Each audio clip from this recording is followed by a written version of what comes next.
Viewers, যারা China গোয়াঞ্জো সিটিতে যাবেন,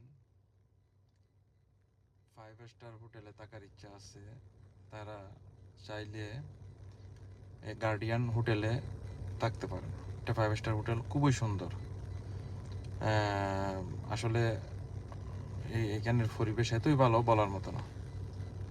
গোয়াঞ্জো সিটিতে যদি আসেন, এখানে থাকলে এখান থেকে সব কিছু সব দিকে আসা যাওয়া করা যাবে। এখান থেকে এটা একেবারে আপনার সেন্টার পয়েন্টের মতো আর কি, সব দিকে যাওয়া যাবে।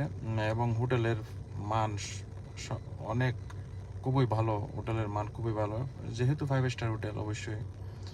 তো চাইলে আপনারা যে কেউ গোয়াঞ্জো সিটিতে আসলে হোটেল গার্ডেনে থাকতে পারবেন যদি আপনাদের ইচ্ছা হয়। খুবই ভালো পরিবেশ, খুবই ভালো সার্ভিস, চাইলে থাকতে পারেন এবং খুবই সুন্দর, ভিতরে ভালো লাগবে। তো ভিডিওটা কেমন লাগলো কমেন্টের মাধ্যমে জানাবেন। ভালো থাকবেন।